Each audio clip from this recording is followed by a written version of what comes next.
Sebelum ceritanya dimulai, silakan tulis di kolom komentar dari daerah mana saja teman-teman yang menonton cerita ini. Dan jangan lupa like dan subscribe, agar channel Cerita Ar bisa terus berkembang dan mempersembahkan cerita yang terbaik. Pagi hari itu, aroma wangi masakan semur jengkol tercium ke seluruh rumah. Dapur mungil di sudut rumah tipe 45 itu tampak hangat dengan aktivitas seorang perempuan berambut panjang sebahu yang mengenakan daster hijau toska bermotif bunga. Tangannya lincah membolak-balik masakan, sesekali mencicipi, sesekali mengecilkan api. Ia adalah Nela, ibu rumah tangga usia 29 tahun, yang setiap hari memulai pagi lebih dulu daripada siapapun di rumahnya. Jam dinding menunjukkan pukul 5:15 ketika ia menyusun piring dan sendok di meja makan. Suaminya, Raffi, belum bangun. Ia memang jarang bangun sepagi Nela. Nela tidak keberatan. Justru ia merasa bangga bisa melayani Raffi dengan tangannya sendiri, menyiapkan sarapan, pakaian kerja, hingga sepatu yang sudah disemir rapi. Usai memastikan semuanya siap, Nela beranjak ke kamar. Ia membuka gorden dan membiarkan sinar matahari pagi menyusup perlahan ke dalam ruangan. Raffi masih tertidur. Satu tangan menyilang di dada, satu lagi memegang bantal kecil. Nela duduk di tepi ranjang, menyentuh lembut pundaknya. "Mas, bangun yuk, sudah subuh," bisiknya lembut. Raffi menggeliat sebentar, lalu membuka mata. Ia menatap Nela dan tersenyum samar. "Udah jam berapa?" gumamnya dengan suara serak. "Sudah hampir 5:30. Aku sudah masak, udah siap semua. Bangun, sholat dulu, terus sarapan, baru berangkat," ucap Nela pelan sambil mengelus lengan suaminya. Raffi mengangguk. Nela kemudian beranjak ke kamar mandi untuk mengambil air wudhu. Beberapa menit kemudian, mereka sholat berjamaah di ruang tengah. Setelah selesai, Raffi duduk di meja makan dan mulai menyantap sarapan. Nela menuangkan teh hangat ke dalam gelasnya. "Makanan kesukaan Mas. Semur jengkol, telur balado, sama sambal tomat," ucap Nela sembari duduk di depannya. "Wah, enak banget ini. Aku lapar banget dari tadi malam," jawab Raffi sambil mengunyah. Nela tersenyum puas melihat suaminya lahap. Rasa capek bangun pagi dan masak langsung terbayar. Ia memperhatikan wajah Raffi yang tampak lelah, lingkaran hitam tipis mulai terlihat di bawah mata suaminya. Ia ingin bertanya, tapi ia tahan. "Kerjaan kantor makin sibuk ya, Mas?" tanya Nela pelan. Raffi mengangguk. "Iya, beberapa proyek baru masuk. Kadang harus lembur." Nela mengangguk, meskipun dalam hati ia sedikit khawatir. Tapi ia tidak mau menambah beban suaminya. Usai sarapan, Raffi bersiap pergi ke kantor. Nela menyiapkan bekal makan siang dan mengantarkannya sampai ke teras. Ketika Raffi naik motor dan melambaikan tangan, Nela membalas dengan senyum dan melambai kecil. Rumah pun kembali sunyi. Hari-hari Nela selalu seperti itu. Mengawali pagi dengan rutinitas, lalu berlanjut dengan membersihkan rumah, menyapu halaman, mencuci pakaian, dan kadang berkebun kecil di belakang rumah. Ia tidak bekerja karena sejak awal menikah Raffi memintanya untuk fokus menjadi ibu rumah tangga. Nela menerima itu dengan lapang dada. Bahkan ia merasa bangga bisa memberikan seluruh waktunya untuk keluarga. Menjelang siang, biasanya Nela akan berkeliling ke rumah tetangga. Ia dekat dengan banyak ibu-ibu komplek. Di RT mereka, kegiatan sosial cukup aktif. Kadang ada pengajian mingguan, arisan bulanan, dan kerja bakti rutin. Nela selalu hadir dan aktif. Suatu siang, saat Nela sedang menyiram tanaman, datang seorang ibu-ibu baru ke depan rumah. Rambutnya dikonde, mengenakan celana ketat dan atasan merah menyala. Ia membawa seorang anak kecil laki-laki berumur sekitar 5 tahun yang menggenggam botol susu. "Permisi, Bu. Saya Lina, tetangga baru. Baru pindah dari Bandung. Ini anak saya, Dio," sapanya ramah. Nela langsung menghentikan siramannya dan mendekat. Ia tersenyum hangat. "Wah, selamat datang ya, Bu Lina. Saya Nela. Rumah yang ini?" tanya Nela menunjuk rumah sebelahnya. "Iya, yang temboknya masih belum dicat." "Hehe, baru 2 hari ini pindahan," jawab Lina. "Wah, cocok. Nanti bisa ikut pengajian ibu-ibu ya. Anak ibu lucu banget," puji Nela sambil mengelus kepala Dio. Mereka mengobrol sebentar. Lina tampak ramah dan banyak cerita. Ia bilang sudah 2 tahun ditinggal cerai oleh suaminya yang selingkuh. Kini ia ingin memulai hidup baru di lingkungan baru. Nela merasa iba dan langsung merasa cocok dengannya. Sejak hari itu, Lina mulai sering datang. Kadang hanya untuk ngobrol, kadang meminjam sesuatu. Dio juga makin akrab dengan Nela, bahkan sering tidur-tiduran di ruang tamu sambil nonton TV. Nela tidak pernah curiga. Ia merasa beruntung punya tetangga baru yang supel. Namun, perlahan, ada hal-hal kecil yang mulai terasa aneh. Misalnya, Lina sering datang tepat saat Raffi pulang kerja. Ia duduk santai di teras rumahnya sambil berdandan cukup mencolok. Kadang mengenakan tank top, kadang legging ketat. Nela sempat merasa risih, tapi ia berpikir positif. Mungkin itu hanya kebiasaan. Suatu sore, saat Nela sedang membuat jus di dapur, ia melihat dari jendela bahwa Lina sedang berbicara dengan Raffi di halaman. Mereka terlihat tertawa. Dio bermain sepeda kecil tak jauh dari mereka. Nela memperhatikan sesaat, lalu kembali sibuk. Tapi perasaan tidak nyaman itu mulai muncul. Keesokan harinya, Nela membersihkan rak buku di ruang tamu dan menemukan parfum pria yang bukan milik suaminya. Aromanya tajam dan tidak biasa. Ia heran, karena Raffi tidak pernah memakai jenis parfum itu. Ia mencium pakaiannya, ternyata aromanya sama. Saat malam ia bertanya pelan, Raffi hanya bilang, "Dari kantor, teman kasih." Perubahan sikap Raffi juga mulai terlihat. Ia jadi lebih sering main HP, kadang tersenyum sendiri. Ketika Nela mendekat, ia buru-buru mengunci layar. Ia juga mulai jarang bercanda seperti dulu. Bila ditanya soal kerjaan, jawabannya pendek dan ketus. Bahkan, beberapa kali Raffi membatalkan makan malam dengan alasan lembur mendadak. Nela mulai gelisah. Ia tidak tahu harus bicara pada siapa. Ibunya sudah lama meninggal. Ayahnya tinggal di kampung. Ia hanya punya satu saudara perempuan yang tinggal di luar kota. Ia tak ingin membuat keluarga khawatir. Ia simpan semuanya sendiri. Suatu malam, Nela terbangun dan melihat Raffi masih duduk di ruang tamu, memegang HP. Ia mengendap, mengintip dari balik pintu. Raffi tampak serius mengetik. Ketika Nela membuka pintu dan bertanya, "Mas, belum tidur?" Raffi kaget dan buru-buru memasukkan HP ke saku. "Baru mau tidur. Tadi nonton YouTube aja," jawabnya cepat. Besok paginya, Nela memutuskan untuk mencari tahu. Ia menunggu Raffi mandi, lalu diam-diam membuka HP-nya yang tertinggal di meja. Tapi ia butuh password. Jantungnya berdegup. Ia mencoba kombinasi ulang tahun, nama Nela, tapi tak bisa. Ia menyerah. Raffi makin tertutup. Sore itu, Lina datang lagi. Kali ini mengenakan daster super pendek warna kuning cerah. Dio tidak ikut. Lina berkata sedang dititipkan ke tetangga, karena ia sedang pusing. Nela menyambutnya dengan tetap ramah meskipun dalam hati sudah tak nyaman. Mereka duduk di ruang tamu. "Nela, suamimu ganteng ya? Ramah juga," kata Lina tiba-tiba. Nela terdiam. Ia tertawa kecil. "Iya, Mas Raffi memang orangnya baik." Lina tertawa. "Kalau janda kayak aku bisa gak ya dapat suami sebaik Raffi?" Ujarnya sambil melirik arah dapur. Kalimat itu menancap dalam.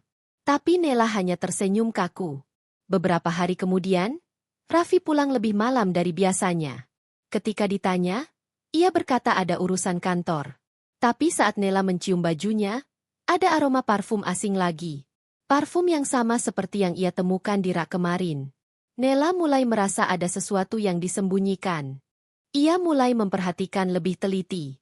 Gerak-gerik Raffi, tatapan Lina, bahkan setiap ucapan mereka. Ia mulai mencatat di buku kecil hal-hal aneh yang terjadi setiap hari. Ia merasa seperti wanita bodoh jika hanya diam. Namun, di tengah badai kecil yang mulai tumbuh, Nela tetap bangun pagi, tetap memasak, tetap menyetrika pakaian suaminya, dan tetap menyambutnya di teras saat pulang kerja. Hatinya mungkin mulai luka, tapi tangannya tetap bekerja demi cinta yang ia pertahankan. Sampai suatu malam, Nela terbangun dan melihat Raffi tidak ada di sampingnya. Jam menunjukkan pukul 2 dini hari. Ia keluar kamar, memanggil pelan. Tidak ada jawaban. Rumah gelap. Ia memeriksa pintu depan, tidak terkunci. Hatinya mencelos. Ia duduk di ruang tamu, menunggu, menahan air mata yang hampir jatuh. Jam 3 pagi, Raffi pulang. Rambutnya acak-acakan, bajunya lecek. Ia tampak terkejut melihat Nela duduk di kursi. "Kok belum tidur?" tanyanya kaku. Nela memandangi Raffi yang berdiri di ambang pintu, bajunya kusut, rambutnya seperti baru tertiup angin malam, dan matanya tak berani menatap langsung. Hening sejenak. Suasana dini hari begitu menekan, seperti bumi sendiri sedang menahan napas. "Aku nungguin dari jam 2. Suara Nela lirih tapi tegas. Raffi mengangguk singkat, seolah mencoba terlihat tenang. Ia berjalan pelan masuk ke dalam rumah, meletakkan kunci motornya ke atas meja tanpa menatap Nela. "Tadi ketiduran di kantor, aku baru sadar jam 3, katanya cepat. Nela menatap wajah suaminya, dalam-dalam. Ada aroma parfum yang familiar, aroma yang sama seperti di pakaian beberapa malam lalu. Ia tidak membantah lagi. Ia tak percaya. Tapi ia juga tidak langsung menyerang. Ia ingin mengamati lebih jauh. Ia butuh bukti lebih dari sekadar firasat.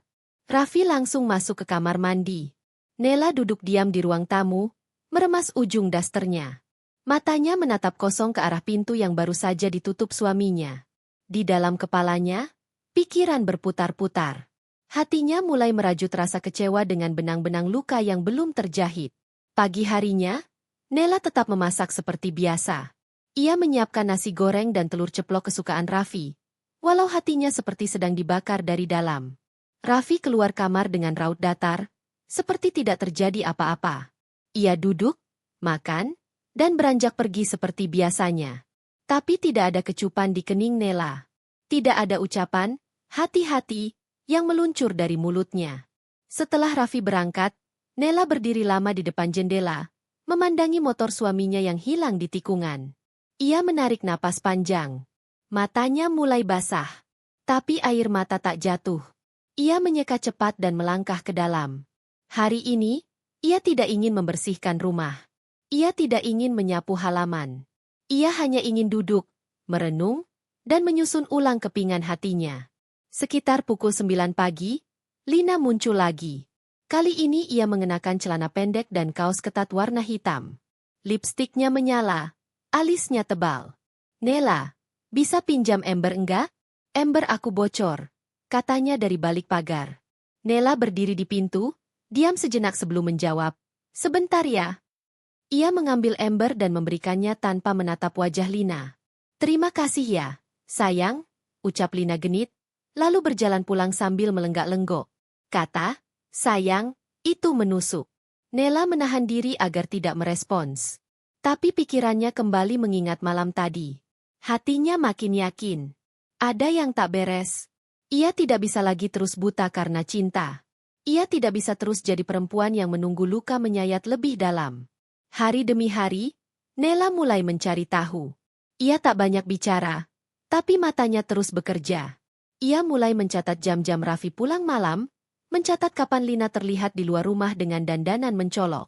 Ia juga mencoba berbaur lebih banyak dengan tetangga, mencoba menggali informasi dengan hati-hati.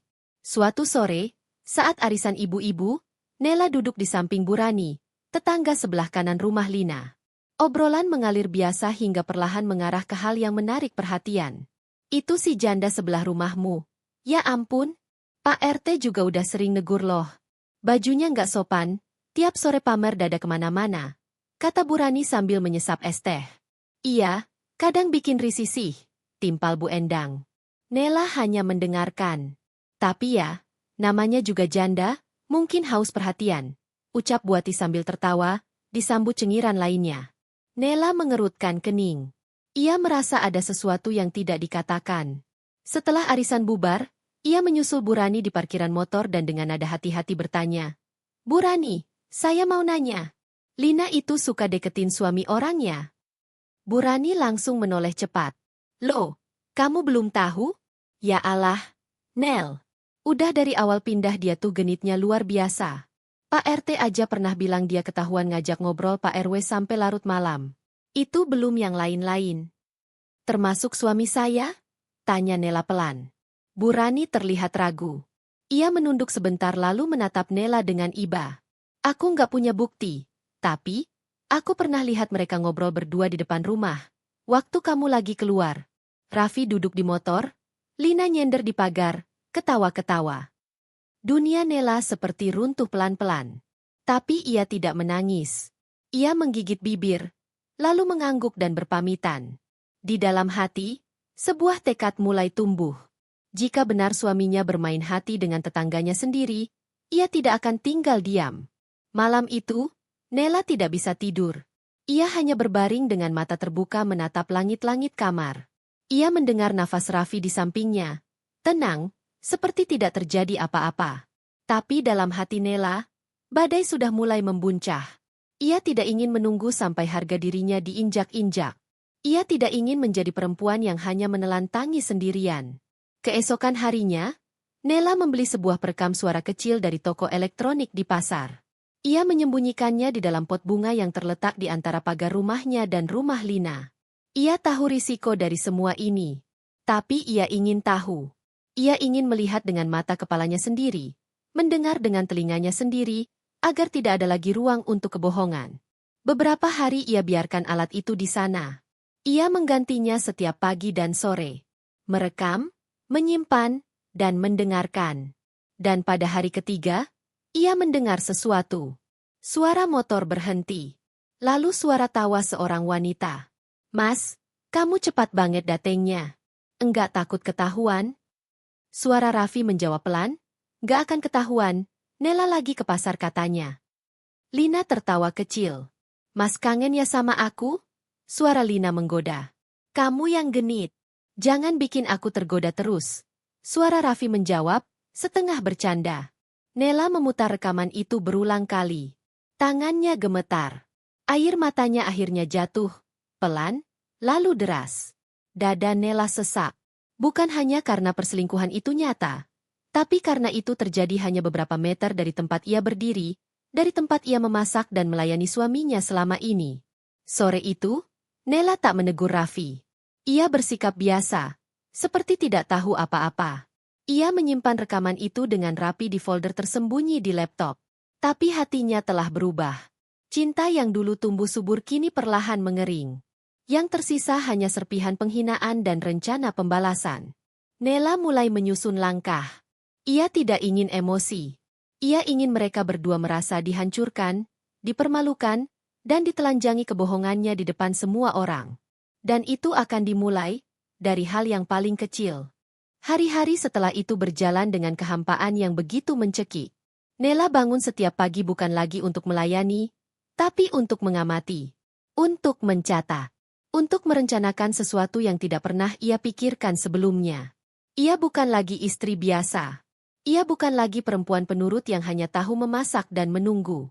Ia telah berubah. Diam-diam, dalam sunyi, ia menjelma jadi perempuan yang menyimpan bara di dalam dada, dan akan menyulut api itu kedua orang yang telah menghancurkannya dari dalam. Malam itu, Nela kembali mendengarkan rekaman dari perekam kecil yang ia simpan di pot bunga. Jemarinya memutar file suara sambil duduk di kamar dengan laptop terbuka. "Jadi gimana? Mas berani nggak tinggalin Nela?" Suara Lina terdengar lembut, manja, menyayat hati. "Jangan gitu, Lin. Dia istri gue. Gue nggak bisa sembarangan. Kau pikir dia nggak curiga? Tiap malam kau pulang bau parfum aku. Dia perempuan, Mas. Perempuan itu PK." Raffi diam. Lina melanjutkan, "Tapi kalau kau nggak bisa putus sama dia, jangan salahkan aku kalau nanti aku cari yang lain." "Jangan, Lin. Jangan ngomong gitu." Nela menutup laptop. Ia tidak tahan mendengarnya lagi.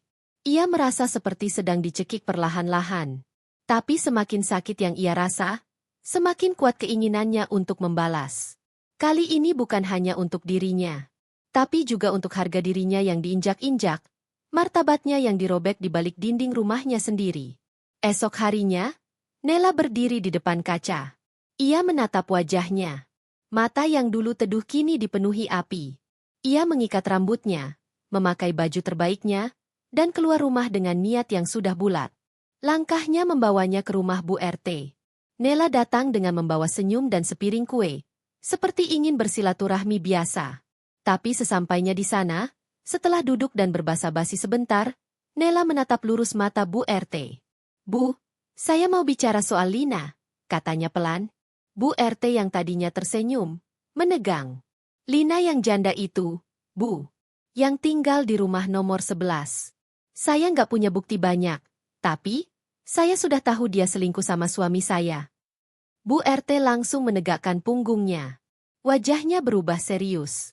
Saya nggak asal nuduh. Saya punya rekaman. Mereka sering ketemuan di pagar belakang, kadang saat saya nggak ada di rumah. Bau parfum dia sering nempel di baju suami saya. Bu RT menghela napas berat. Ya Allah, Nela, kamu pasti hancur, ya? Aku juga sering dengar bisik-bisik tetangga soal Lina itu. Tapi aku nggak punya wewenang buat ikut campur kalau nggak ada yang lapor langsung. Sekarang saya lapor, Bu. Tapi saya minta satu hal. Apa, Nela? Jangan dulu disebarkan. Saya masih menyusun cara untuk buka kedok mereka, di depan semua orang. Bu RT mengangguk perlahan. Ia menggenggam tangan Nela. Kamu kuat sekali. Nela tidak menjawab. Ia bangkit dari kursi, pamit pulang. Dan sejak hari itu, rencana-rencana kecil mulai ia jalankan. Nela memasang kamera kecil di belakang tirai dapur yang menghadap ke pagar belakang. Titik di mana Raffi dan Lina biasa bertemu. Ia juga mulai rajin membuat status di media sosial, sindiran-sindiran halus yang ia tujukan untuk dua manusia munafik itu. Ada manusia yang bisa tidur nyenyak setelah berkhianat. Semoga kelak mereka bangun dalam aib, tulis Nela. Sore itu, saat Raffi baru pulang dari luar dan sedang mandi, Nela membuka galeri kamera dari ponselnya. Hasil tangkapan kamera kecil itu jelas sekali. Lina berdiri dekat pagar, menggoda. Raffi mendekat, tangan mereka bersentuhan. Nela menyimpan file itu baik-baik. Ia tahu waktunya belum tepat. Tapi hari pembalasan akan datang. Suatu malam, saat Raffi sedang menonton bola di ruang tengah, Nela duduk di sampingnya. Ia memandang wajah suaminya yang bersikap seolah tak ada yang terjadi. Mas, kalau aku meninggal duluan, Mas kira-kira nikah lagi nggak? Tanya Nela sambil tersenyum kecil. Raffi tampak terkejut. Kenapa ngomong gitu? Enggak. Cuma pengen tahu aja. Mungkin sama janda tetangga sebelah. Misalnya? Nela melirik tajam. Raffi menegang. Ngaco kamu ini. Jawabnya cepat, tertawa canggung. Nela hanya tersenyum. Tapi hatinya tertawa getir. Ia tahu Raffi mulai takut. Tapi itu belum cukup. Ia belum akan berhenti. Hari Minggu berikutnya, Nela mengundang beberapa tetangga ke rumah. Alasan yang ia gunakan hanya sekadar arisan kecil. Kumpul-kumpul perempuan biar tidak suntuk. Bu RT datang, Bu Rani, Bu Wati, bahkan Lina ikut hadir. Dengan dandanannya yang mencolok, rok mini, dan senyum palsu. Nela menyambut semuanya dengan ramah. Ia menyajikan teh, kue, dan tawa hangat. Setelah beberapa jam, saat suasana mulai cair, Nela berdiri dan berkata, "Aku mau cerita sesuatu. Tentang seseorang yang aku hormati, tapi ternyata menghancurkan aku diam-diam." Semua terdiam. Mata tertuju pada Nela. Dia bukan orang jauh. Bahkan sangat dekat. Dan yang lebih menyakitkan, orang ini tega bermain api dengan suami orang lain. Suami aku. Lina mulai gelisah. Tangan kanannya menggenggam gelas teh dengan kuat. Nela melanjutkan, awalnya aku pikir ini hanya perasaanku. Tapi aku rekam semua. Aku pantau semua. Aku bahkan punya bukti. Kalau perlu, aku putar sekarang. Wajah Lina pucat. Beberapa ibu sudah saling berbisik. Bu RT diam, menunduk. Selama ini, aku diam. Aku nunggu. Aku tahan semua sakitnya. Tapi hari ini aku nggak akan diam lagi. Lina berdiri cepat. Nela, kamu ngomong apa sih? Jangan sembarang nuduh. Nela tersenyum kecil. Lalu merogoh ponsel dari saku dan memutar salah satu rekaman suara. Ruangan yang tadinya ramai langsung senyap. Suara Lina terdengar begitu jelas. Mas, kamu kangen aku, ya? Jangan goda aku terus, Lin. Beberapa ibu menutup mulutnya karena terkejut. Bu Rani berbisik ke Bu Wati, "Ya Allah, itu suara Lina." Lina mundur, wajahnya merah padam. "Jadi begitu, ya?" Nela menatapnya. "Kamu tidur di rumah sendiri tapi merusak rumah tangga orang lain." Lina tak bisa berkata apa-apa. Ia mengambil tasnya dan melangkah keluar rumah dengan cepat. Nela berdiri mematung sejenak. Semua ibu menatapnya. Beberapa ada yang mulai memeluknya, menepuk punggungnya, memberi dukungan. Raffi, yang pulang malam harinya, langsung disambut hening. Di meja makan hanya ada nasi dingin. Di kamar, tidak ada pelukan seperti biasa. Hanya selembar kertas di atas bantal. Aku sudah tahu semuanya. Jangan pura-pura lagi. Ia menatap tulisan itu, kaku. Lalu membuka lemari pakaian. Setengah isi lemari milik Nela telah kosong. Di kamar mandi, tidak ada lagi sabun mandi wanita, atau wewangian khas yang selalu menemani aroma kamar mereka. Raffi terduduk di ranjang. Dunia di sekitarnya mulai terasa sempit. Tapi itu baru permulaan. Karena Nela belum selesai. Luka hatinya belum terbalas. Dan kehancuran yang sesungguhnya, belum ia lepaskan. Hari-hari setelah pertemuan arisan itu menyisakan riak tajam di lingkungan kompleks.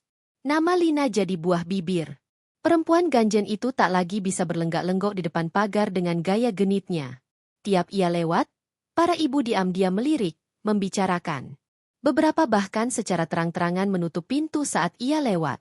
Anak-anak tetangga tidak lagi diajak main ke rumahnya. Status janda yang sebelumnya ia banggakan kini menjadi bumerang, membakar balik dirinya sendiri. Di rumahnya, Lina seperti tikus ketakutan. Ia jarang keluar. Tirai-tirai jendelanya selalu tertutup rapat. Dunia yang dulu ia kuasai dengan senyum manis dan aroma parfum murah kini runtuh. Tapi semua itu belum cukup bagi Nela. Luka di hatinya masih dalam. Air matanya belum tuntas dibayar dengan aib yang setimpal. Di rumah kontrakannya yang baru, Nela menjalani hidup yang seolah tenang, padahal batinnya terus menyusun strategi. Ia tidak menangis lagi. Ia tidak mengiba. Ia hanya diam, menatap setiap peluang membalas dendam dengan hati yang membeku. Ia tahu betul, untuk menghancurkan musuh, tidak selalu dengan tangan sendiri. Kadang cukup dengan membuka semua kebusukan dan membiarkan dunia yang menampar mereka keras-keras. Suatu malam, ia duduk di depan laptop, menonton ulang rekaman dari kamera kecilnya. Kali ini ia tidak sekadar melihat. Ia menyusun potongan-potongan gambar menjadi satu video utuh. Wajah Lina yang menyeringai, suara Raffi yang mengeluh rindu, tangan mereka yang bersentuhan di balik pagar. Semua dijahit rapi dalam durasi 15 menit yang memuakkan.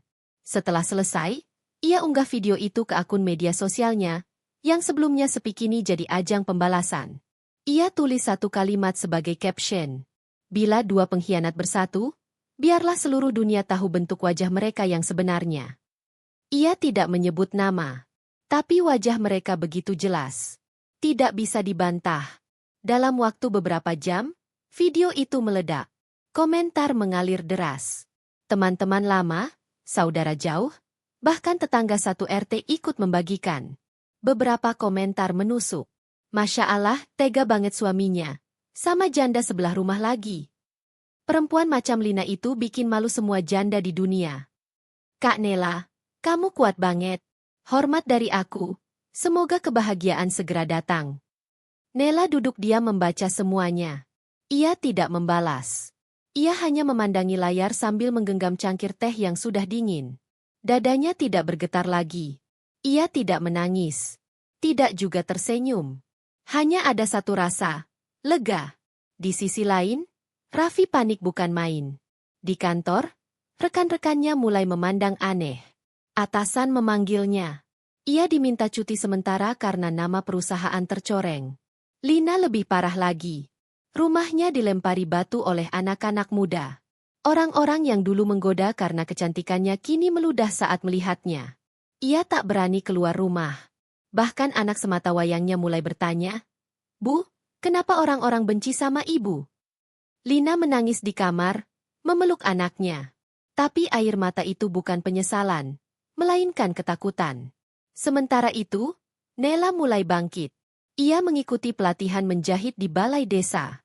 Ia mengisi hari-harinya dengan kegiatan produktif. Tapi bukan karena ingin lupa, melainkan karena ingin jadi kuat. Ia tahu, untuk benar-benar membalas, ia tidak bisa hanya menyerang. Ia harus berdiri lebih tinggi dari mereka. Dan itu artinya, sukses. Setelah 2 bulan, Nela berhasil membuka jasa jahit kecil di rumah kontrakannya. Ia beri nama Enenda Taylor. Huruf A di sana adalah nama anaknya, Aruna. Satu-satunya alasan ia masih berdiri hari ini. Pelanggannya mulai berdatangan. Dari ibu-ibu kompleks yang kini justru lebih dekat padanya, sampai teman-teman arisan yang dulu hanya kenal permukaan. Beberapa bahkan minta dibuatkan kebaya, gamis, bahkan jas sekolah anak-anak mereka. Satu sore, saat sedang menjahit pesanan, ponselnya berbunyi. Nomor tak dikenal. Nela. Ini aku, Raffi. Nela diam sejenak, lalu menjawab dingin. Mau apa? Aku cuma mau minta maaf. Semua sudah hancur. Aku kehilangan pekerjaan. Lina, dia juga. Sekarang hidupku kacau. Nela tidak menjawab. Aku salah, Nel. Aku hilaf. Tapi aku masih cinta kamu. Tawa Nela akhirnya pecah. Dingin. Sinis. Cinta? Setelah kamu tidur dengan tetangga dan membiarkan aku makan sendiri setiap malam? Setelah kamu merobek janji pernikahan kita dan buang harga diriku ke got belakang rumah kita sendiri? Maafkan aku. Kalau kamu benar-benar minta maaf, jangan pernah muncul di hadapanku lagi. Telepon ditutup. Nela meletakkannya di meja. Tidak ada air mata. Tidak ada gemetar. Yang ada hanyalah satu kesadaran. Akhirnya, ia berada di atas mereka. Malamnya, di grup WhatsApp arisan, muncul sebuah video baru. Kali ini bukan dari Nela, tapi dari tetangga lain. Video Lina sedang marah-marah di pasar, meneriaki seorang penjual karena menolak melayani dia. Janda selingkuh. Pergi aja sana. Pasar ini bukan buat perempuan murahan kayak kamu. Teriak penjual itu. Lina histeris. Ia lemparkan keranjang, teriak, menangis di depan umum. Dan seseorang merekamnya. Nela menonton video itu. Sekali lagi, ia tidak tertawa. Tidak pula puas. Tapi ia tahu, kejatuhan mereka tidak akan berhenti di situ. Luka yang mereka torehkan padanya telah memutar balik dunia mereka sendiri. Dan sekarang, ia hanya perlu melanjutkan hidup. Sembari tetap berdiri di atas puing-puing kehancuran mereka. Hari-hari mulai berganti wajah. Langit pagi yang dulu selalu membawa rasa cemas kini terasa lebih tenang bagi Nela. Di rumah kontrakan sederhananya, mesin jahit terus berdengung dari pagi hingga petang. Ruang tamu kecil disulap menjadi tempat kerja yang hidup. Benang warna-warni menggantung di dinding, manekin berdiri di sudut ruangan, dan meja lipat berisi pola-pola jahitan berserakan. Nama Enenda Taylor perlahan dikenal. Tak hanya di kompleks tempat ia dulu tinggal, tapi juga di 2 kompleks sebelah. Semua karena ibu-ibu menyebarkan testimoni dari mulut ke mulut. Mereka menyukai hasil kerjanya yang rapi dan cepat. Bahkan, seorang pelanggan tetap datang dari kota sebelah membawa pesanan seragam TK untuk seluruh murid. Setiap malam, saat anaknya sudah terlelap, Nela duduk di kursi rotan depan rumah sambil menyeruput teh hangat. Malam-malam seperti itu, ia sering memandang bintang dan diam. Tidak untuk melamun, tapi untuk mengingat dirinya yang dulu, yang lemah, yang buta, yang terlalu mencintai Raffi hingga tak sadar telah dikoyak secara perlahan. Satu hari di akhir pekan, Aruna pulang sekolah membawa surat undangan dari sekolah. Ada acara pentas seni. Aruna akan menari bersama teman-temannya. Nela sangat antusias. Ia langsung mengukur tubuh anaknya malam itu juga dan mulai menjahit baju tari dari sisa kain berkilau warna ungu yang pernah ia simpan untuk pelanggan istimewa. Kali ini, pelanggan itu adalah buah hatinya sendiri. Minggu depannya, Nela datang ke sekolah dengan mengenakan gamis sederhana hasil karyanya sendiri. Ia duduk di bangku penonton bersama orang tua murid lainnya. Saat Aruna tampil, wajahnya bersinar. Tawa anak itu melambai dari panggung, menari di depan matanya, menghapus luka masa lalu. Air mata Nela jatuh diam-diam. Bukan karena sedih, tapi karena ia merasa menjadi ibu yang berhasil bertahan. Namun, seperti hukum alam yang tak pernah berubah, saat seseorang mulai bangkit, masa lalu akan kembali menyeretnya. Di tengah acara, ponselnya bergetar. Sebuah pesan masuk dari nomor tak dikenal. Kamu pikir sudah menang, Nela? Hidupmu belum selesai denganku. Nela mematung. Jari-jarinya perlahan mengetik balasan. Siapa ini? Tak lama kemudian, balasan datang. Aku? Lina. Kau pikir menghancurkan namaku cukup? Aku akan ambil kembali apapun yang bisa menghancurkanmu juga. Nela menghela napas panjang. Ia memandangi Aruna yang kini sedang tertawa bersama teman-temannya di panggung. Ia tak boleh panik, tak boleh goyah. Ia tahu, ini belum berakhir. Malamnya, ketika Nela membuka akun media sosial, ia terkejut. Akun palsu dengan foto profil kosong menyebarkan rumor kejam tentang dirinya. Fitnah bahwa ia menggoda suami orang saat menerima pesanan jahitan. Bahkan ada satu komentar yang menyebut Nela pernah menggugurkan kandungan. Ia tahu itu ulah Lina. Gaya licik perempuan itu terlalu khas. Tapi Nela tidak gegabah. Ia simpan semua screenshot. Ia catat nama akun, waktu unggah, dan komentar-komentar penuh kebencian itu. Besok paginya, ia pergi ke kantor pengacara bantuan hukum yang ia kenal dari seorang pelanggan. Ia tunjukkan bukti-bukti, menjelaskan semuanya dengan tenang. Pengacara itu mengangguk. Bu Nela, ini jelas termasuk pencemaran nama baik di ruang publik. Kita bisa buat laporan. Tapi saya sarankan satu hal, diam dulu. Biarkan mereka makin banyak bicara. Semakin banyak jejak, makin mudah kita sikat. Nela mengangguk pelan. Ia pulang dengan hati lebih tenang. Walau di kepalanya badai baru sudah mulai menggelayut. Selang seminggu, rumor semakin meluas. Beberapa pelanggan mulai membatalkan pesanan. Mereka takut terlibat dengan tukang jahit yang katanya suka ganggu suami orang. Bahkan satu ibu datang menuduh Nela terang-terangan. Aku cuma peringatkan aja. Ya, jangan dekat-dekat suamiku. Kalau enggak, aku bisa lebih jahat dari Lina. Nela menatap ibu itu dengan mata dingin. Tapi ia tidak melawan. Ia hanya menunduk dan berkata pelan, terima kasih atas pesanan sebelumnya. Mulai sekarang, kita akhiri kerjasama ini. Ibu itu pergi dengan langkah berat, tampak menyesal, tapi gengsi menahan lidahnya. Hari-hari makin berat, tapi Nela tidak menyerah. Ia tahu, hanya waktu yang akan membuktikan siapa yang benar, siapa yang busuk. Di saat semua itu terjadi, seseorang diam-diam memperhatikan. Namanya Dina, ibu dua anak yang tinggal satu blok dari rumah kontrakan Nela. Dina dulunya pelanggan setia Lina. Tapi sejak kasus perselingkuhan itu mencuat, ia menjauh dan mulai menjahitkan ke Nela. Seiring waktu, mereka jadi lebih dekat. Dina tak hanya menjadi pelanggan, tapi juga teman. Ia sering datang hanya untuk ngobrol, bawa gorengan, atau sekadar pinjam pola. Suatu sore, Dina membawa kabar penting. Aku lihat Lina datang ke warung belakang. Nel. Tapi dia nggak beli apa-apa. Malah ngobrol lama banget sama tukang ojek yang sering ngantar pesananmu. Nela menoleh cepat. Yang rambut keriting itu. Iya. Sepertinya dia disuruh mata-matain kamu. Jantung Nela berdegup keras. Ia sadar, ini bukan lagi soal fitnah online. Lina mencoba mengganggu bisnis kecilnya secara langsung. Beberapa hari kemudian, benar saja. Dua pelanggan yang dijanjikan pengiriman melalui ojek tiba-tiba komplain bahwa paket tidak sampai. Saat dicek, tukang ojek itu tidak pernah mengantar ke alamat tersebut. Nela menahan emosi. Ia tidak mau meledak. Ia catat semua. Ia bicarakan ke Dina, lalu minta bantuan untuk mempertemukannya dengan ojek lain yang bisa ia percaya. Dengan dukungan beberapa pelanggan lama dan bantuan Dina, Nela memutus kerjasama dengan ojek pengkhianat itu dan membangun jalur pengiriman baru yang lebih aman. Ia juga memperketat sistem pencatatan. Saat itu, ia sadar satu hal penting. Musuhnya bukan hanya Lina, tapi juga ketakutan masyarakat terhadap label janda, terhadap perempuan mandiri, terhadap kebenaran yang mereka sendiri tak berani hadapi.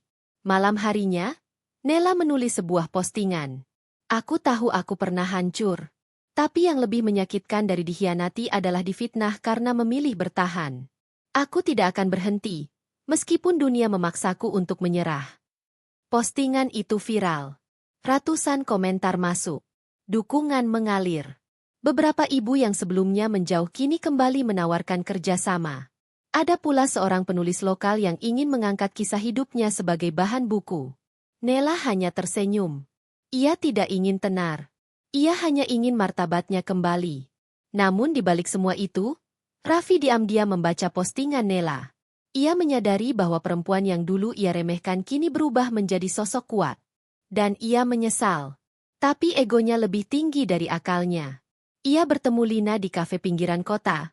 Wajah mereka letih. Tidak ada cinta di sana.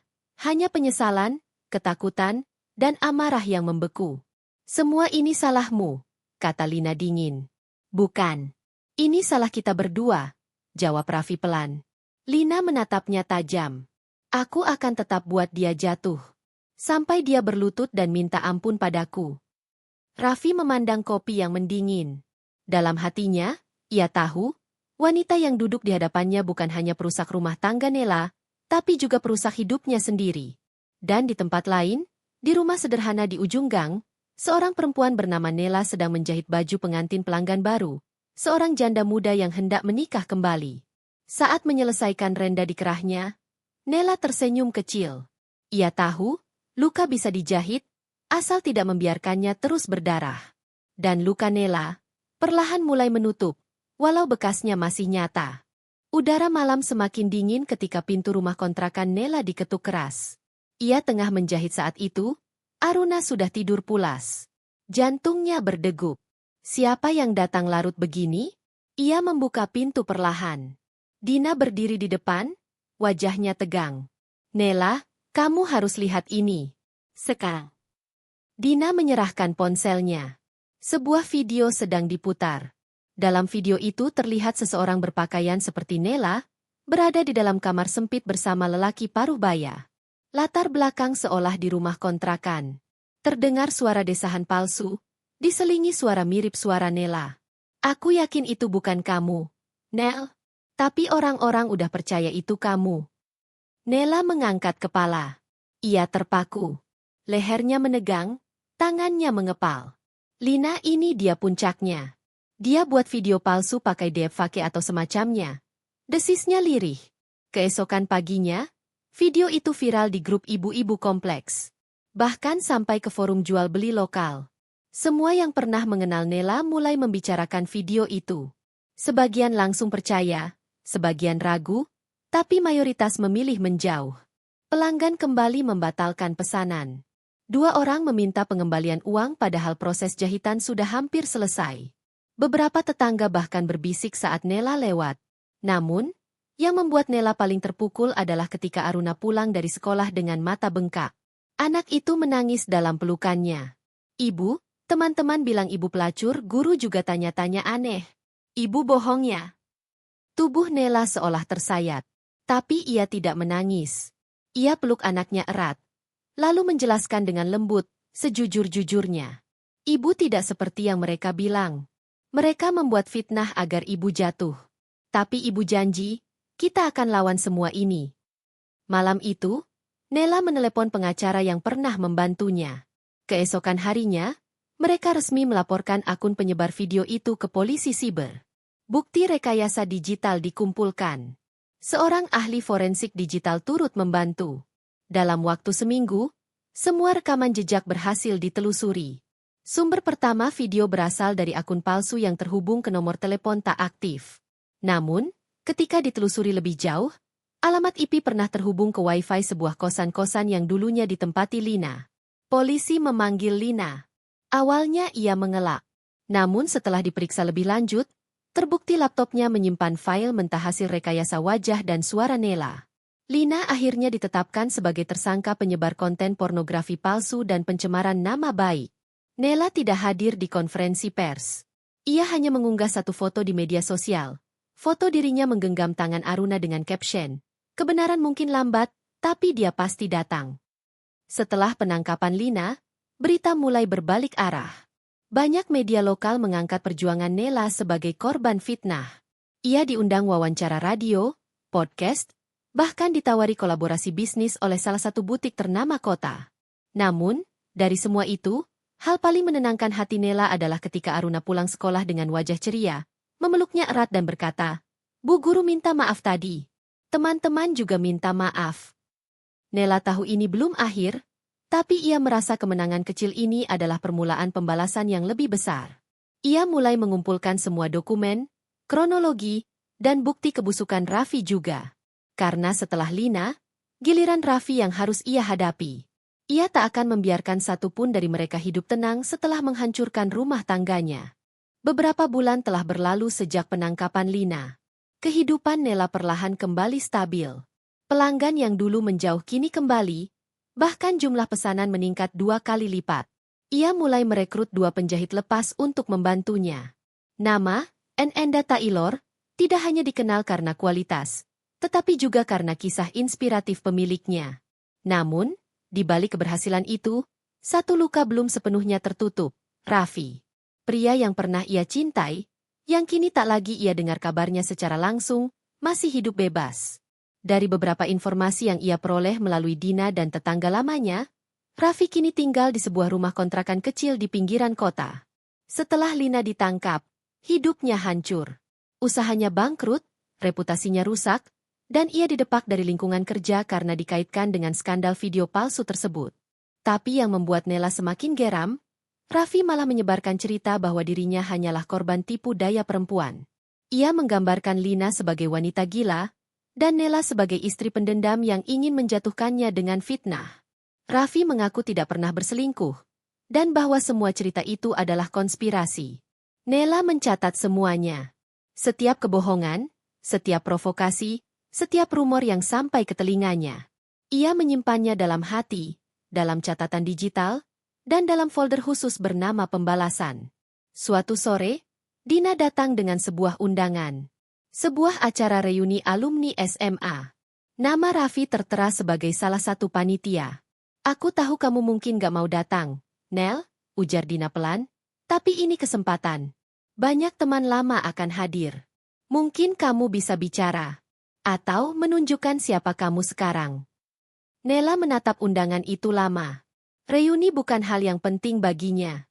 Tapi kesempatan untuk meluruskan kebenaran di depan banyak orang, termasuk orang-orang yang mungkin sudah termakan gosip, adalah sesuatu yang terlalu berharga untuk dilewatkan. Dan ia pun datang. Dengan gaun hitam sederhana rancangan sendiri, riasan tipis, dan rambut disanggul rapi, Nela melangkah ke aula tempat reuni digelar. Hampir semua mata langsung tertuju padanya. Beberapa mengenalinya dan terkejut. Beberapa tersenyum canggung. Namun, tak sedikit pula yang menyapanya hangat dan memujinya karena sudah berani hadir. Di seberang ruangan, Raffi berdiri membeku. Matanya terpaku pada sosok Nela. Wajah mantan istrinya yang dulu sering ia rendahkan kini terlihat anggun dan tegas. Ia menyesal, tapi terlalu gengsi untuk mengaku. Nela berjalan pelan ke arah meja registrasi, lalu menuliskan namanya. Tak lama kemudian, ia mendengar suara Raffi berbicara di mikrofon, menyapa semua tamu. Namun, di tengah sambutannya, ia mulai menyelipkan sindiran. Dan tentu saja, kita semua punya kisah masa lalu.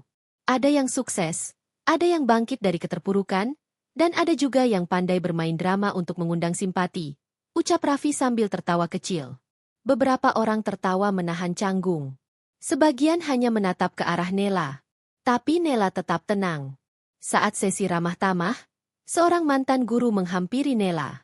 Saya bangga sama kamu, Nela. Saya tahu kebenaran itu. Dan saya senang kamu tidak tumbang meski dihancurkan dari berbagai sisi. Ucapan itu membuat Nela menguat. Ia tahu, ada waktu yang tepat untuk bicara. Dan waktu itu datang saat acara bebas di penghujung malam, ketika panitia memberi kesempatan pada siapa saja untuk berbagi pesan. Nela berdiri. Awalnya ragu, tapi kemudian ia mantap melangkah ke depan. Ia ambil mikrofon. Nama saya Nela. Mungkin sebagian dari kalian mengenal saya sebagai teman, sebagian mungkin hanya mendengar cerita tentang saya. Ruangan mulai hening. Semua mata tertuju padanya. Saya pernah menjadi istri dari seseorang di ruangan ini. Dan saya pernah dihancurkan bukan hanya oleh perselingkuhan, tapi oleh fitnah dan pengkhianatan. Saya dijatuhkan di depan anak saya, dicemarkan di lingkungan saya, bahkan difitnah dengan video palsu yang hampir membuat saya kehilangan mata pencaharian. Beberapa orang menunduk, yang lain mulai mengangguk pelan. Tapi saya tidak berdiri di sini untuk mengemis simpati. Saya berdiri di sini karena saya ingin kalian tahu, bahwa seorang perempuan tidak seharusnya dianggap lemah hanya karena dia ditinggalkan. Tidak seharusnya difitnah hanya karena memilih bertahan dan melawan. Ia berhenti sejenak, menatap ke arah Raffi yang duduk kaku di bangku paling belakang. Dan bagi seseorang yang terus menyebar cerita palsu tentang saya ucapkan terima kasih. Karena tanpa kebohonganmu, saya tak akan pernah menjadi sekuat ini. Tepuk tangan menggema di ruangan. Beberapa orang bahkan berdiri. Raffi tampak menahan amarah, namun tak bisa berkata apa-apa. Ia tahu, malam itu bukan miliknya. Setelah reuni, Nela menerima banyak pesan dukungan.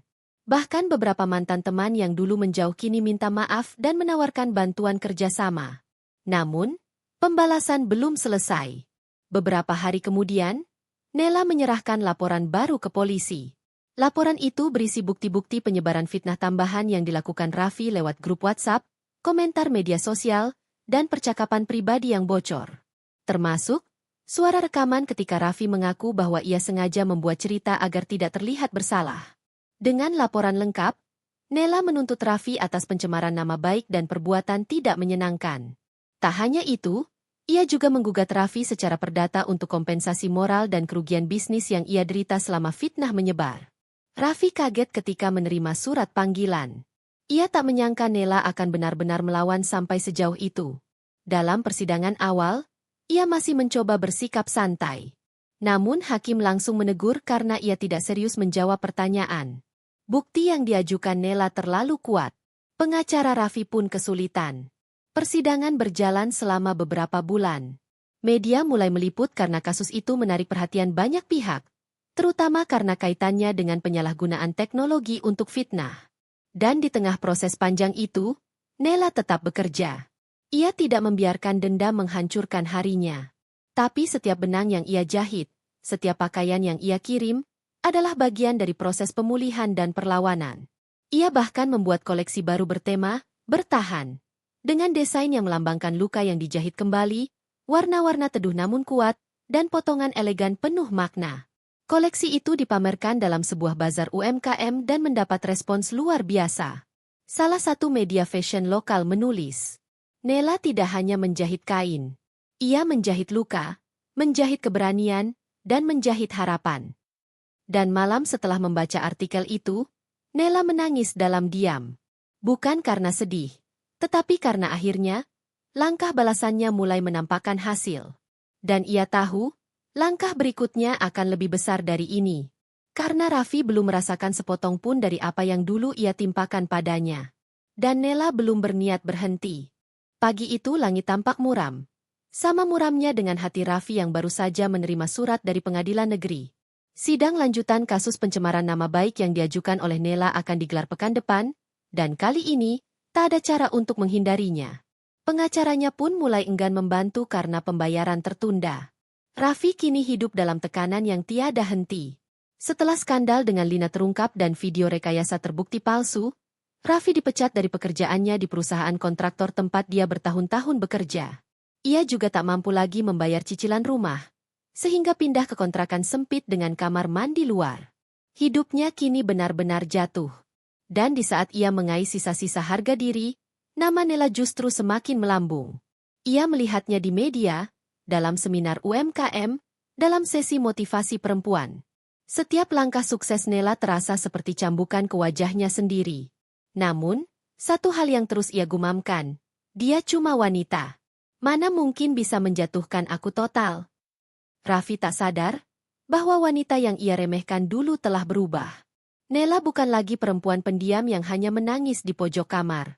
Ia adalah wanita yang tahu cara melawan tanpa perlu teriak. Di sisi lain kota, Nela duduk di ruang tamu butik barunya. Sejak koleksi bertema, bertahan, mendapat sorotan, beberapa investor tertarik menanamkan modal. Salah satu butik ternama di Jakarta bahkan menawarkan kerjasama desain eksklusif. Tapi Nela belum mengiyakan apapun. Baginya, pembalasan belum selesai. Pekerjaannya belum tuntas. Ia ingin lebih dari sekadar memenjarakan atau menggugat Raffi. Ia ingin membuat pria itu merasakan kehancuran dari sisi yang paling Raffi banggakan, harga diri dan martabatnya di mata masyarakat. Salah satu mantan rekan kerja Raffi, seorang pria bernama Tio, menghubungi Nela secara anonim. Ia mengatakan bahwa Raffi masih menyimpan sejumlah data gelap dari proyek masa lalu, termasuk manipulasi laporan, markup anggaran, dan suap kecil-kecilan dari kontraktor pihak ketiga. Tio mengirimkan beberapa bukti, termasuk rekaman suara dan dokumen transfer gelap. Nela tak langsung menyerang. Ia mengatur segalanya rapi. Dokumen-dokumen itu ia serahkan ke LSM anti korupsi yang kemudian melaporkannya ke kejaksaan. Satu pagi yang tenang, dua orang berseragam batik rapi mendatangi kontrakan Raffi. Mereka dari Kejaksaan Tinggi. Surat pemanggilan resmi diserahkan ke tangannya. Wajah Raffi pucat pasi. Ia bahkan tak mampu berbicara. Pak Raffi, ini terkait laporan dugaan penyelewengan dana proyek tahun 2020 dan 2021 saat Bapak menjabat sebagai kepala lapangan di CV Mitra Bina, ucap petugas itu tegas. Kabar itu menyebar cepat di lingkungan lama Raffi. Bekas kolega, tetangga, dan bahkan keluarganya sendiri mulai menjauh. Raffi terpojok. Dalam waktu bersamaan, ia juga harus menghadapi sidang gugatan perdata dari Nela yang menuntut ganti rugi lebih dari 500 juta rupiah. Raffi yang dulunya angkuh, kini mendatangi kantor pengacara Legal Aid gratisan, berharap bisa mendapatkan pembelaan tanpa biaya.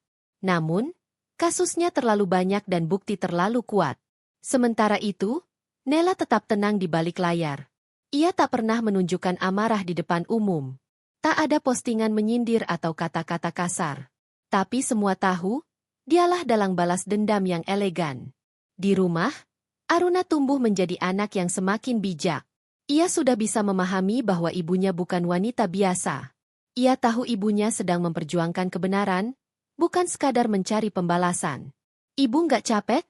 Tanya Aruna suatu malam saat mereka sedang minum teh di teras. Nela tersenyum, menatap bintang di langit yang mulai samar tertutup awan. Ibu capek, Nak. Tapi lebih capek lagi kalau ibu diam dan membiarkan orang menghancurkan kita. Aruna mengangguk. Ia kini selalu menulis jurnal kecil berisi kekagumannya pada sang ibu. Di sekolah, ia pernah diminta menulis esai tentang pahlawan. Ia menulis tentang Nela.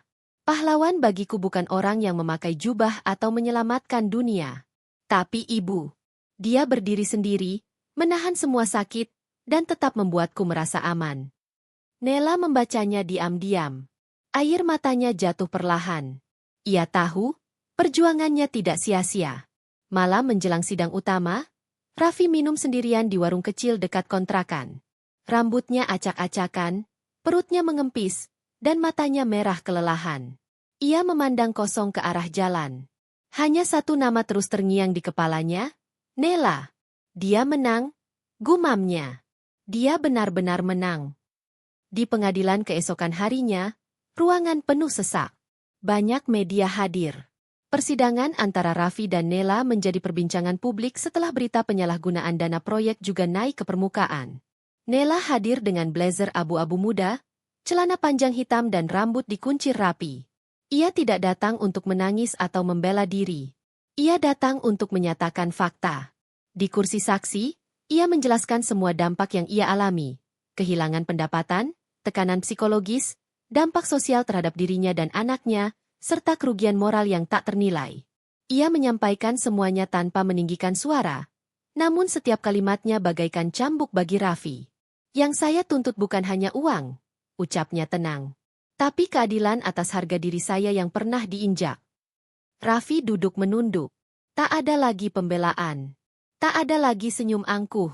Ia tahu, semuanya telah hancur.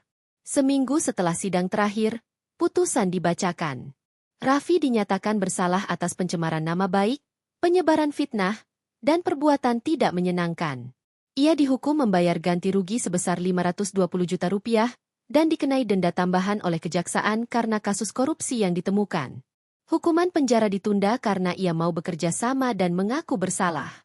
Tapi yang lebih menyakitkan baginya adalah, ia tak lagi bisa tinggal di kota ini. Reputasinya rusak total. Tidak ada tempat yang mau menerima namanya dalam daftar pegawai. Dan ketika ia berjalan menyusuri trotoar sore itu dengan tas kain kumal di pundaknya, sebuah mobil sedan putih melaju perlahan dan berhenti di depannya. Kaca jendela turun. Nela duduk di balik kemudi, mengenakan kacamata hitam dan senyum tipis. "Apa kabar, Raffi?" tanyanya datar. Raffi hanya diam. "Kau sudah kubiarkan terlalu lama. Sekarang kita impas." Nela menutup kaca, lalu pergi. Mobilnya melaju tenang, meninggalkan debu kecil di sepatu Raffi. Dan Raffi, Hanya berdiri di pinggir jalan. Tak ada tempat untuk pulang. Tak ada satupun yang masih percaya padanya. Sedangkan Nela telah mengubah lukanya menjadi mahkota. Hujan turun deras sore itu, membasahi jalanan sempit tempat Lina kini tinggal bersama anaknya, Fanny. Rumah kontrakan tua berukuran 3x5 meter itu jauh dari kehidupan manja yang dulu ia banggakan. Dindingnya lembab, atapnya bocor, dan anak perempuannya seringkali terbatuk-batuk karena udara dingin yang menusuk dari celah-celah tembok tak tertutup. Lina duduk di kursi plastik retak, menatap sepotong roti yang dibelah dua untuk makan malam. Matanya sembab, rambutnya kusut. Sejak skandal perselingkuhannya dengan Raffi terbongkar, seluruh lingkungannya memusuhinya. Tetangga yang dulu menyapa kini menutup pintu saat dia lewat. Ibu-ibu PKK tak lagi menerima kehadirannya. Bahkan warung dekat rumah enggan melayani, memilih tak menjawab saat dia bertanya. Dia sudah mencoba menyambung hidup dengan berjualan kue di pinggir jalan, tapi tak laku. Orang-orang hanya lewat sambil memelototinya seolah ia penyakit masyarakat yang menjijikkan. Anaknya pun mulai bertanya-tanya kenapa teman-temannya menjauh. Teman-teman gak mau main sama Fanny lagi? Katanya mama orang jahat, ucap Fanny lirih. Kalimat itu lebih menyakitkan daripada cambuk apapun yang pernah Lina terima. Ia tahu semua ini buah dari keputusannya dulu, memilih menggoda suami orang hanya demi ego dan nafsu. Ia pikir bisa mencuri kebahagiaan milik Nela dan menjadikannya milik sendiri. Tapi kenyataannya, ia menggali lubang neraka untuk dirinya dan anaknya sendiri. Di tempat berbeda, Nela tengah bersiap untuk menjadi pembicara dalam sebuah seminar bertema, perempuan bangkit dari pengkhianatan dan kekerasan verbal dalam rumah tangga. Aula di Hotel Bintang 4 itu penuh sesak. Kursi terisi semua, dan beberapa media bersiap merekam. Dengan baju formal warna biru tua dan kerudung abu keperakan, Nela tampil anggun namun tegas. Ia tidak datang sebagai korban, melainkan sebagai wanita yang bangkit. Setiap kata yang ia ucapkan menciptakan gaung di hati para perempuan yang hadir. Saya tidak akan berdiri di sini hari ini kalau saya tetap membiarkan diri saya tertindas. Ucapnya, suaranya lantang. Saya bangkit bukan karena saya kuat dari awal, tapi karena saya tidak punya pilihan selain memperjuangkan hidup saya sendiri. Dan anak saya. Tepuk tangan menggema. Beberapa peserta terlihat menangis. Nama Nela semakin diperhitungkan. Tak hanya dikenal sebagai pemilik brand fashion lokal, tapi juga aktivis yang membantu perempuan lain bangkit dari penderitaan rumah tangga. Beberapa hari kemudian, Lina memberanikan diri datang ke kantor LSM tempat Nela aktif berkegiatan. Ia tidak membawa niat jahat. Justru air matanya sudah jatuh bahkan sebelum masuk ke dalam ruangan. Nela, yang kala itu baru saja keluar dari ruang pelatihan, tertegun melihat wajah familiar berdiri ragu di depan pintu. Lina? Suara Nela nyaris berbisik, penuh campuran antara getir dan tak percaya. Lina menunduk. Ia tak kuasa menatap mata perempuan yang pernah ia hancurkan hidupnya. Aku datang bukan buat cari masalah. Aku cuma gak punya siapa-siapa lagi. Nela diam. Matanya mengamati tubuh kurus itu, wajah lusuh dan sorot pasrah. Dulu wanita ini penuh riasan, dengan parfum mencolok dan senyum licik. Kini dia hanya bayangan dari dirinya sendiri. Aku cuma mau minta maaf. Buat semuanya, lanjut Lina. Aku nyesel. Nel. Nyesel banget. Aku kira dia akan nyelamatin aku. Tapi malah ngebawa aku ke jurang. Aku sekarang gak bisa kerja. Orang-orang nolak aku. Anakku dijauhin. Aku. Suara Lina terputus karena isak yang pecah. Tangannya gemetar, menggenggam kencang tas lusuh yang hanya berisi sebotol air dan buku catatan usang. Nela menghela napas. Ia tahu rasa dendam dalam hatinya belum sepenuhnya padam. Tapi ia juga tahu, tidak ada kemenangan yang sejati jika disandingkan dengan kebencian terus-menerus. Ia sudah menang. Ia sudah membuktikan. Ia sudah menjatuhkan keduanya sehancur-hancurnya. Namun kini, apa yang tersisa?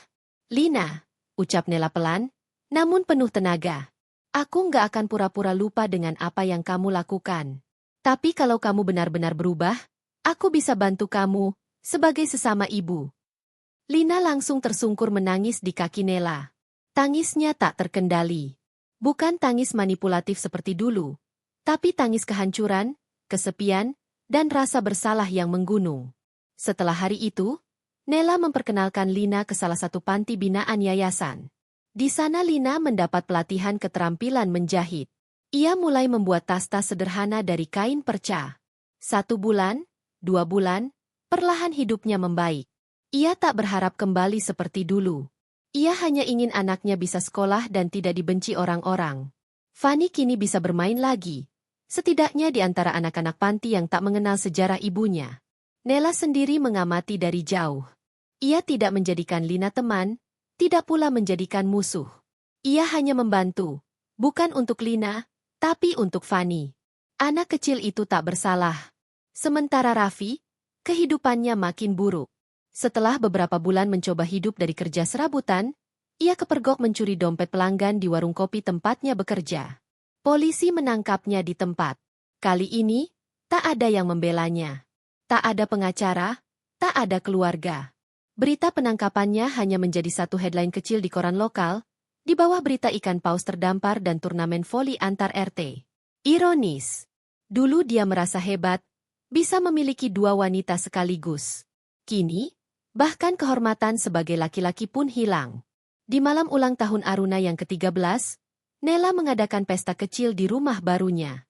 Beberapa tetangga datang, teman-teman Aruna, dan relawan dari yayasan. Lilin menyala di atas kue buatan tangan Aruna sendiri. "Ibu, ini ulang tahun terbaik," ucap Aruna sambil memeluk Nela. Aruna punya ibu yang hebat. Nela memeluknya erat. Air mata haru mengalir pelan. Ia tak butuh balas dendam lebih dalam. Ia tak butuh melihat Raffi sekarat di jalanan atau Lina terpuruk lebih parah. Ia hanya ingin memastikan bahwa ia dan anaknya bisa hidup dengan kepala tegak. Dan malam itu, ketika lilin ditiup, ia tahu, kemenangannya telah sempurna. Seiring senja mulai meredup, suasana di rumah Nela menjadi hangat dan penuh tawa. Semua yang hadir menikmati kebersamaan, jauh dari bayang-bayang masa lalu yang penuh luka.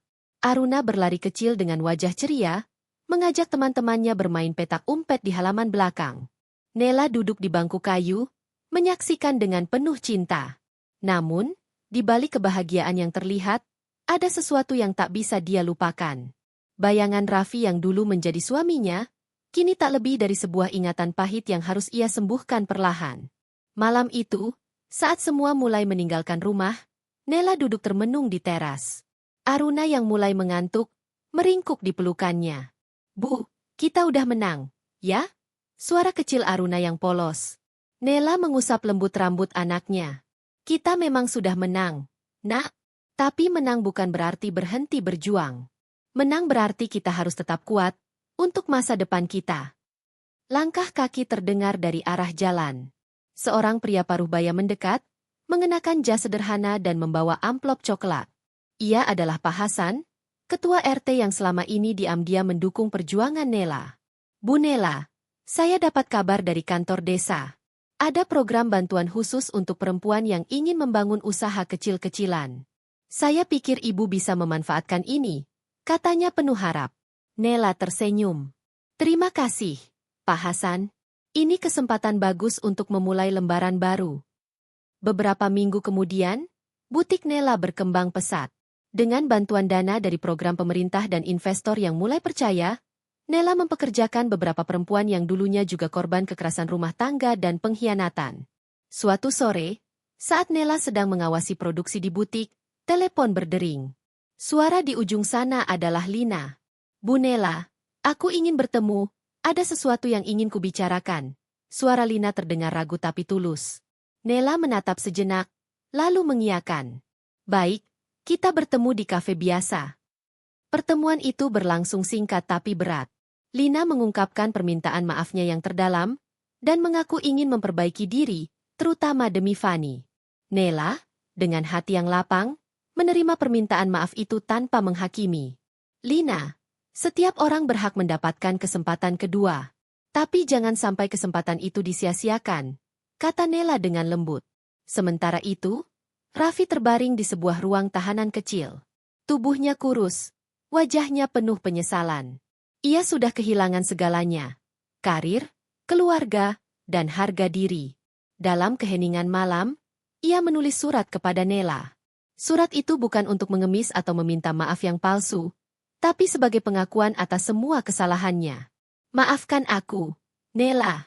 Aku dulu terlalu sombong dan bodoh. Aku tak pantas mendapatkan kebahagiaan yang pernah kita miliki. Aku hanya ingin kau tahu, aku benar-benar menyesal.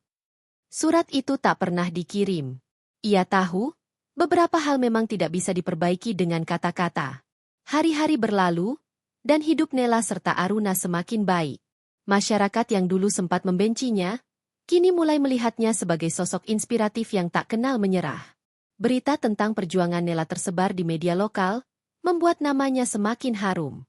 Namun, yang terpenting bagi Nela bukan popularitas atau uang, melainkan kedamaian hati dan masa depan cerah untuk anaknya. Suatu malam, Nela duduk di balkon rumah, melihat bintang-bintang berkelip. Aruna tidur nyenyak di kamar. Hatinya penuh syukur dan keteguhan. Kita akan baik-baik saja. Nak, bisiknya pelan. Kita sudah melewati badai. Sekarang saatnya membangun pelangi.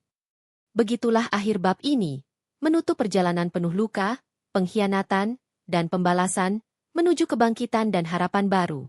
Jika Anda ingin saya bantu mengedit, memperhalus, atau membuat sinopsis dan promosi untuk novel ini, silakan beritahu saya. Ketika rumah yang kubangun runtuh karena pengkhianatan, aku memilih untuk bangkit bukan dengan dendam, tapi dengan kekuatan yang tak pernah kau duga. Aku hancurkan mereka berdua sehancur-hancurnya, bukan untuk balas dendam, tapi untuk membuktikan bahwa aku lebih kuat dari luka yang mereka beri.